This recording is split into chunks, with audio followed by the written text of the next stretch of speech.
Hello everyone. આજે મને છે ને એક ફ્રેન્ડશિપ પર વિચાર આવ્યો. વિચાર એવો છે કે આપણે કોઈ પણ માણસને જ્યારે એનું કેરેક્ટર કે એનો નેચર, એનો સ્વભાવ કેવો છે એ જાણવું હોય તો આપણે સૌથી પહેલાં શું જાણવાની ટ્રાય કરીએ કે એની દોસ્તી કેવા લોકો જોડે છે, એના ફ્રેન્ડ સર્કલ કોણ છે. અને જ્યારે પણ મા બાપ પોતાના છોકરાને કંઈક સલાહ આપતા હોય તો એવું કહેતા હોય હંમેશના માટે કે ભાઈ તમારી દોસ્તી સારા લોકો જોડે રાખો, ઊંચા લોકો જોડે રાખો, તમારા કરતાં દરેક વસ્તુમાં ઊંચા હોય એની જોડે રાખો. તો ઘણીવાર કેવું થાય છે, અત્યારે આપણે જોઈએ ને તો અમુક લોકોના બહુ બધા ફ્રેન્ડ્સ હોય છે. એવું હોય છે કે ભાઈ 30, 40, 50, 60, ઘણાને એવું હોય કે જે હોય એ બધા જ ફ્રેન્ડ્સ, જે મળે બધા જ ફ્રેન્ડ થઈ જાય. તો એક કેઝ્યુઅલ ફ્રેન્ડશિપ અલગ વસ્તુ છે, પણ આ જે ફ્રેન્ડ લિસ્ટ ખોટું ભરવાની જે હરોળ છે ને, બધાની જે કોમ્પિટિશન છે ને ફ્રેન્ડ લિસ્ટ ભરવાની, એમાં તકલીફ કેવી થાય છે ખબર છે? તકલીફ એવી થાય છે કે આર્થિક રીતે હું વાત નથી કરતો. અત્યારે પછી છે ને ઘણા લોકો એવું કહેશે કે ભાઈ કૃષ્ણ ભગવાનને પણ સુદામા એમના ફ્રેન્ડ હતા. તો એમાં આપણે જોઈએ ને તો સુદામા માનસિક રીતે બહુ અમીર હતા, આર્થિક રીતે ભલે ગરીબ હતા પણ માનસિક રીતે બહુ જ અમીર હતા, અને એટલે જ એ કૃષ્ણ ભગવાનના ફ્રેન્ડ બની શકે.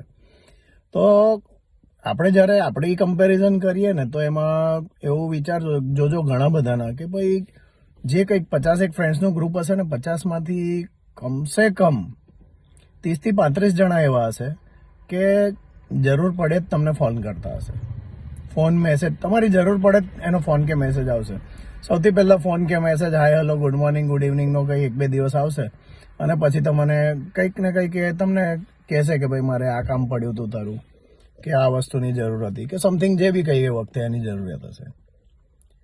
બહુ લિમિટેડ લોકો એવા હોય છે કે જે તમને રિયલ અર્થમાં આમ ફ્રેન્ડશિપ તમારી નિભાવી શકતા હોય, કે જેને તમે આમ રિયલી ફ્રેન્ડ કહી શકો, એવા બહુ ઓછા છે.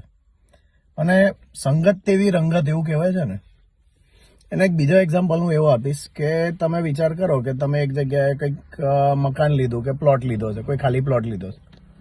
હવે એ ખાલી પ્લોટ તમારો જે છે એ તમારા લેતાની સાથે તમને એવું ખબર પડે કે ભાઈ થોડા સમયની અંદર કે તમે મકાન કે પ્લોટ બુક કરાવ્યું છે, તમારું પેમેન્ટ પતી ગયું, અને એકાદ મહિનાની અંદર ગવર્મેન્ટે એવું ડિક્લેર કર્યું કે ભાઈ આજુબાજુ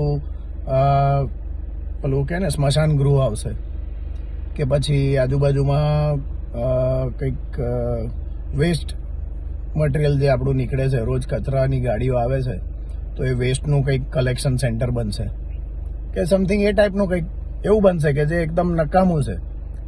તો શું થશે? તમારા પ્લોટની વેલ્યુ ઘટશે ને. તમે 25 લાખમાં લીધો તો એ કદાચ મફતના ભાવે તમારે આપવું પડશે. 5 લાખ આવવાનું બી અઘરું થઈ જાય કદાચ. અને એ જ સિચ્યુએશનમાં વિચાર કરો કે તમે 25 લાખનો પ્લોટ લીધો, કે 30 લાખ 35 લાખનો પ્લોટ લીધો, એની આસપાસમાં એક જ મહિનાની અંદર કે થોડાક ટાઈમની અંદર એવું કંઈક ડિક્લેરેશન આવે કે ભાઈ બાજુમાં કોઈક બહુ મોટી હસ્તીએ તમારી જોડે ના મકાનમાં કે પ્લોટમાં એણે ખરીદી કરી છે. સમજી લો કે ભાઈ કોઈ ટીવી એક્ટર, કોઈ મોટા એક્ટર અમિતાભ બચ્ચને તમારી બાજુમાં પ્લોટ લીધો છે, કે તમારી બાજુની જમીન એમણે ખરીદી છે. તો શું થશે? ભાવ ઇમેજિનેશન છે. 25 કે 35 લાખથી ભાવ ક્યાં જશે એમ કોઈ વિચાર છે? કોઈ ગણતરી છે? કોઈ ગણિત નહીં આવે. કેમ? પહેલા કેસમાં શું હતું? સંગત એકદમ બેકાર હતી, સૌથી ભંગાર સંગત હતી. તમારા ભાવ મફતના ભાવે થઈ ગયા. જે તમારી પોતાની ઓરિજિનલ વેલ્યુ હતી 25 લાખ કે 35 લાખની, એ તમારી ઓરિજિનલ વેલ્યુ બી તમે ટકાઈ ના શક્યા, અને એકદમ મફતના ભાવે થઈ ગયા તમે. અને સેકન્ડ કેસમાં શું થયું? એટલી બધી ઉપર કે તમે એનું જે ધારો એ પ્રમાણે ભાવ મૂકી શકો.